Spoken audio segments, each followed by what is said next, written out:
I'm from Mexico, and I'm PhD student of computer science at the Tecnologico de Monterrey. And today I will talk about machine learning training optimization using the barycentric correction procedure. During this presentation, I will talk about three methodologies.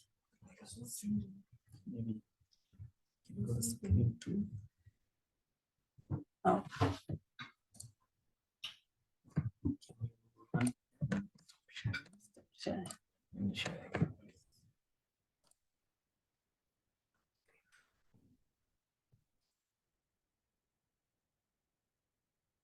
Sorry. It's okay now. Yeah. Well, during this presentation, I will talk about three methodologies: super vector machine, neural networks, and gradient boosting. Then I will talk about the problems that these methodologies face, one proposal for one specific challenge, then the objective, the experiments, results, and finally the conclusion. First, let me talk about the importance, efficiency, and successful stories of these three methodologies. First, deep learning has emerged as a cornerstone for dealing with complicated tasks such as object recognition, speed recognition, and the development of autonomous vehicles. On the other hand, super vector machines possess very interesting mathematical properties that make this procedure very attractive. And one of these is that the convex objective function guarantees that the optimal solution will be fine. Additionally, we don't need to predefine the model architecture when we use super vector machine. And gradient boosting family of algorithms has consistently ranked among the most accurate classifiers across a wide range of data sets or applications. So there is no denial of the importance of these three methodologies, even when we have small data sets. However, it's crucial to acknowledge that despite the many merits, these three methodologies face their share of challenges. For example, when we use deep learning, we use backpropagation. Backpropagation doesn't guarantee that we will reach the optimum. Additionally, we need to predefine the model architecture, and these three methodologies, not just deep learning, these methodologies are highly sensitive to the hyperparameters that we choose. And one computational challenge is related to the high memory consumption and the low evaluation speed, the time that is needed to execute these methodologies in the training and testing phases. For this reason, we have the following the following objective, which is address the challenge of extensive execution time when dealing with large data sets in the context of these three methodologies. And for that, it was proposed the following algorithm, which is exemplified in these three figures. In the first step, we run BCP on the complete data set and generate an approximate hyperplan to the solution.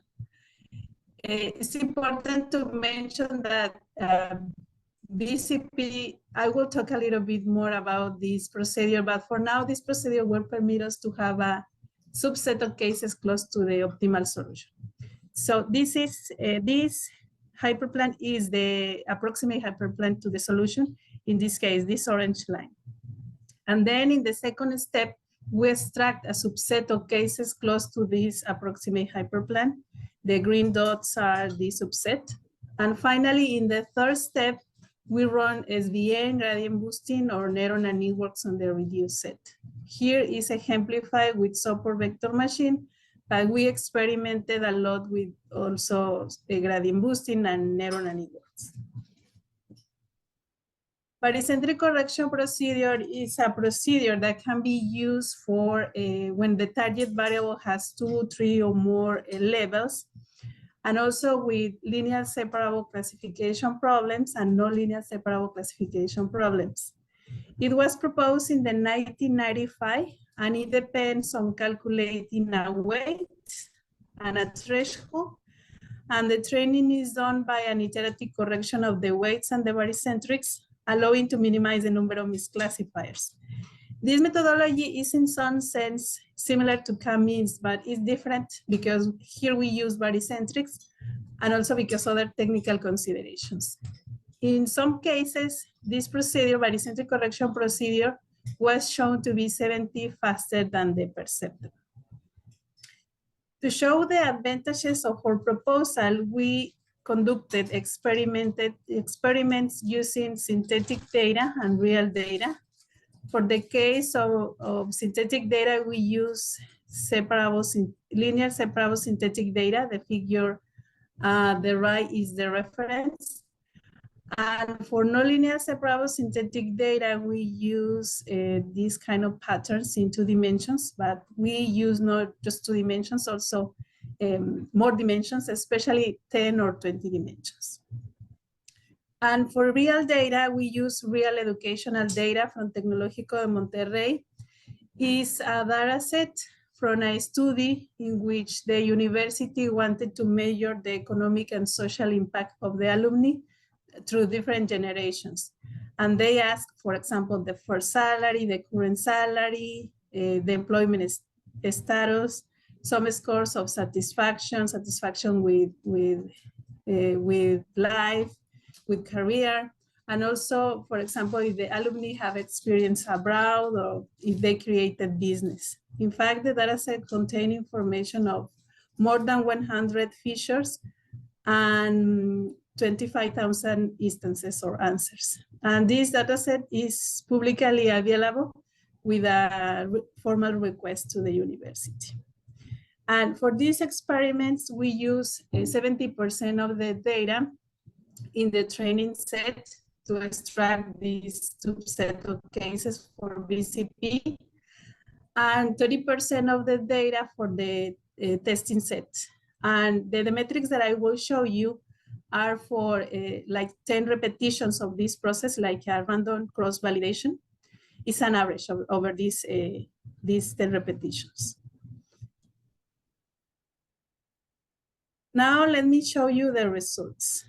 First, let me show you why a kernel approximation is not enough for deal with the problem of long execution time in support vector machine. Some studies have analyzed an estimate feature map for the RBF kernel, the radial based function kernel, achieving considerable speedups mostly without losing accuracy. This idea of the kernel trick, this approximate feature map for the radial based function kernel, also proves effectively with BCP. However, if we use BCP or LinearSVN after this kernel approximation with, for example, RBF sampler or Python, this idea is far from outperform the exact evaluations in accuracy when we have more than 10 features and, for example, more than 50,000 instances.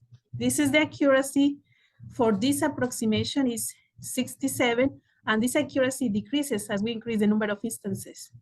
However, support vector machine, the accuracy is 97, and this accuracy increases as we increase the number of instances. So this is, for me, this is like a justification because we need more research, because support vector machine is a good methodology, but it takes a long time. So we need more research. And now let me show you the results when we, for the proposal, not for the kernel, for the proposal, in which we select a subset of cases, use BCP, and then run a support vector machine or neural networks in the review set. In the linear separable classification problem, we have advantages of our proposal when we have 500,000 instances versus support vector machine alone, neural networks alone, and gradient boosting. You can see the time here for the proposal, here the time for support vector machine alone, for the proposal combining BCP and neural networks, and this is the time for neural networks, and again for gradient boosting. And the metrics here are exceptional. We did not affect the metrics in the case of the proposal. In fact, since we have 100,000 instances, our proposal improves the time of support vector machine and neural networks without affecting the metrics, as you can see here. And also, if you try to run SVM with the default resources of Colab, for example, with 50 million of data, it's impossible to run SVM with these default resources. However, it's possible to use the proposal. It takes time, but it's possible. And well, now for the nonlinear separable synthetic data. In this case, all the features are continuous features, normally distributed. And here, support vector machine is the best classification model. The accuracy here is 97, 90. Compared with gradient boosting is 88, is far below of support vector machine. In fact, here with this type of data, gradient boosting and neural networks will need a good hyperparameter tuning phase, which implies more time. The problem with support vector machine is that it takes a long time as we increase the number of instances. But well, the good news is that we can reduce that time if we use this proposal. So for the nonlinear separable synthetic case, we have advantages of our proposal versus support vector machine and neural networks without affecting the metrics. These are the metrics when we increase the number of instances or with minimal losses in precision here when we have, for example, 50,000 instances. Here, with this type of data, we did not improve the time of gradient boosting. XBoost function of Python is very fast, even with millions of data. But well, here the reference is support vector machine and neural networks. What happened with real data? With real data, our proposal also minimizes the time of support vector machine alone in the 3 target variables without affecting the metrics. This is the metric for the proposal for the algorithm alone. In fact, in this target variable, the accuracy is better with the proposal. And here we use AUC because the target variables were unbalanced, not drastically unbalanced, but unbalanced. So it's better to use AUC and also accuracy, but I'm showing you AUC because the table is huge. Also, the proposal improves the time of neural networks in the 3 target variables without affecting the metrics or with minimal losses in precision here with the target variable satisfaction. Once again, here with the proposal combining BCP and gradient boosting, we did not improve the time of gradient boosting alone. The XBoost function is very fast, and I think we don't need to worry a lot here. And here with this type of data, in which almost all the features are dichotomous and ordinal features, the best classification model is gradient boosting. In fact, with this type of data, support vector machine will need a good hyperparameter tuning phase, which implies more time. In some experiments that I conducted using, for example, Bayesian optimization, the time that was needed was like 6 hours, achieving a less the same results of gradient boosting. However, if we use the proposal, we need like 1 hour. So it's a good reduction. And I think it's also a good contribution because in almost all the applications in which we use support vector machine or neural networks, we need a good hyperparameter tuning phase. So I think it's a good idea to use this kind of proposal or use sampling, for example. And as conclusions, I think it's important to highlight that support vector machine and neural networks are very good methodologies, but still face computational challenges related to the long execution time in the training and testing phases. We need more research.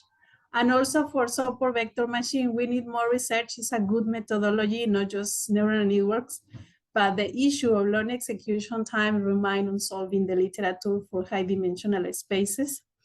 Even if we use approaches like this idea of the kernel trick or using sampling, we need more research. And talking about the proposal for the linear separable case minimizes the time, the long execution time of the 3 methodologies without affecting the metrics.